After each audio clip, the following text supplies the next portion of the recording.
I just had questions about the recent incident that led to the untimely death of Ms. Gay.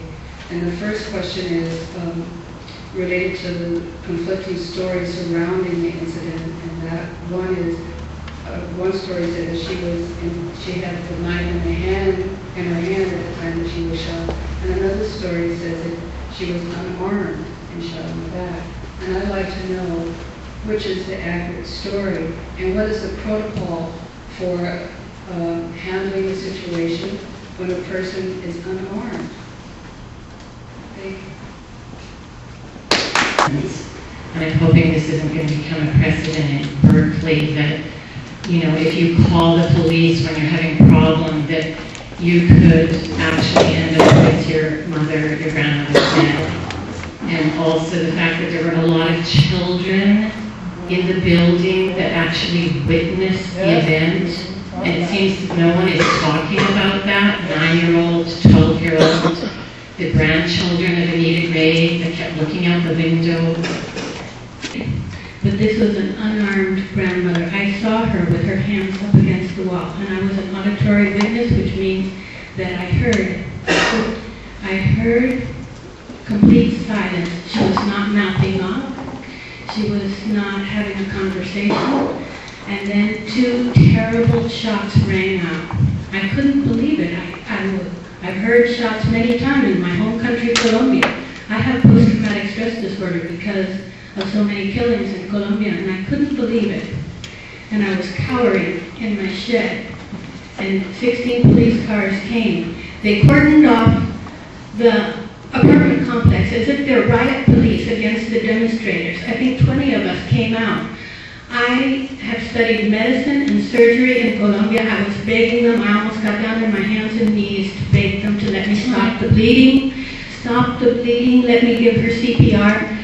Paramedics are on the way, ma'am. I didn't know she was hit in the face. I saw her today, beautiful, with wax on her face where she had been hit in the face and the back. I would like a full investigation. I have many more minutes of comments. They are supposed to be protected from disturbing the people. And if this is any indication of how they are serving the people, we're all in trouble. Amen. We're all in trouble. Even you guys. It could happen to whatever my family. This could happen to anybody's family. So we're asking these people to do what's right. Good evening. I'd first like to give sympathy to the family of Anita Gay.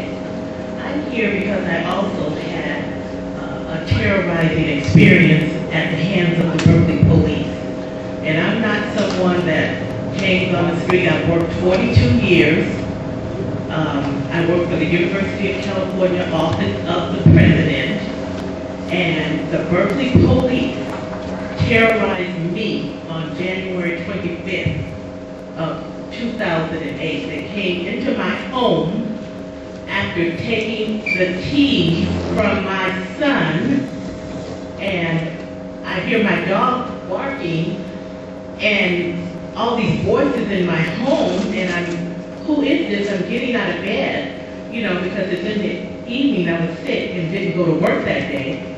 And the next thing I know, I'm yelled at with 100 million commands, and I'm terrified, absolutely terrified. They had guns on me. I'm in a little shirt because I was in the bed, and guns with lights on. I'm like, I'm gonna be killed, and I begged and begged and begged for my life. And I've been traumatized since to have to beg men not to kill me in my own home. I'm a taxpayer in the city. I pay your salary, but you came into my house, you know, with the key. You came into my house, and I'm in a bed, and then not only that, I asked them, would you please, what is this about? They didn't even identify themselves. It was dark in my home. I could have been another Anita Gay, and my sympathy goes out to her family. I am outraged. I am outraged. And I want something done about the renegade terrorist Berkeley Police. You almost killed me. You almost killed me. I am traumatized. Do you understand? I am traumatized. I am outraged. And put me in handcuffs. You never told me anything. You put me in handcuffs. I'm begging not to kill me. You know, you're not telling me anything. Stop getting hysterical. These are grown men standing over me. I'm 5'2". I'm in a t-shirt where you got me exposed to all these other renegades in my home.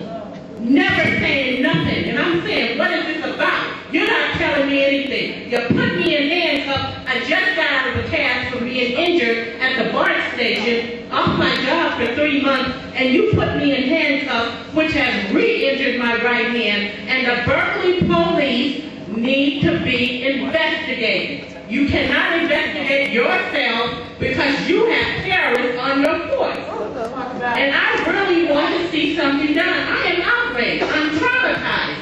I can't sleep. I used to trust you. I was raised to trust the police. I don't trust you. You entered my home with a key, and I'm in the bed. You could have killed me.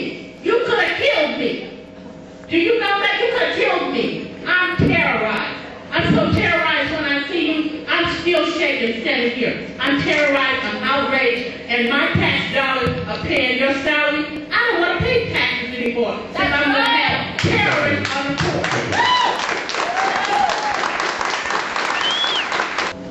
And we have to ask, which side are you going to be on? On the side of people seeking to build stronger communities and right that injustice? Or on the side that keeps these people on the force and perpetuates this incredible grinding injustice?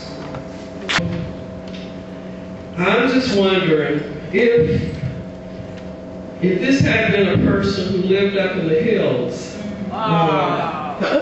if they would have used the same tactic on this woman, a little lady up in the hills, as they did with someone in the so-called hood. Thank you. Thank you. This is what the Police Review Commission was made for. You have got to protect us. We are begging for protection from the police. I have tried for months, we have tried for years to warn you about what is coming and what is happening in the streets. We have officers patrolling with M4s with automatic weapons. We've tried to show you the video, but there is no forum anymore. Because if somebody's not, unless they're willing to go into this secret process behind closed doors with you guys, there's no point in complaining. You guys, we need you. You see, these police have gotten so arrogant that yes, it used to be in Berkeley that police officers would stop traffic so that a free speech protest could go on by. And that is the character of our city.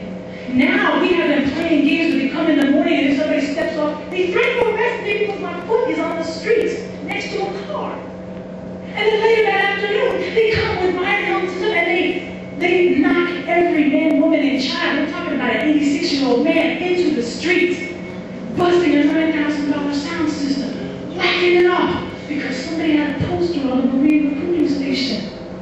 This is a different police department than what I knew 26 years ago than what I have to know. And I don't know, Chief, if it's about supervision. I don't know if these guys think that they're not under you anymore, but they're out of control. They are flat out of control. You know, whether it's corruption, whether it's drug dealing, we can't even get to that. It is time for new management, frankly. It is time for a whole restructuring of this department. But right now, the work before us is to go ahead and conduct an investigation because they have lost credibility. They want $5 million more next November. So we can have more out of control cops.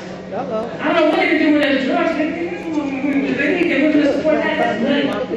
That's nutty. It's not going to happen. But we need you guys to restore faith in civilian oversight. We need you to fight for that because it is so on the ropes right now. If you guys, if you are allowed to be stalled, if they are allowed to withhold documents, if they are allowed to drag their feet, to defer, to refer, to ignore you guys, then that's it. So then all we have, because what did Martin Luther King say? He said, riot is the language of the unheard. People who don't get to speak, people who don't have forums. Then all you leave us is our anger and our frustration.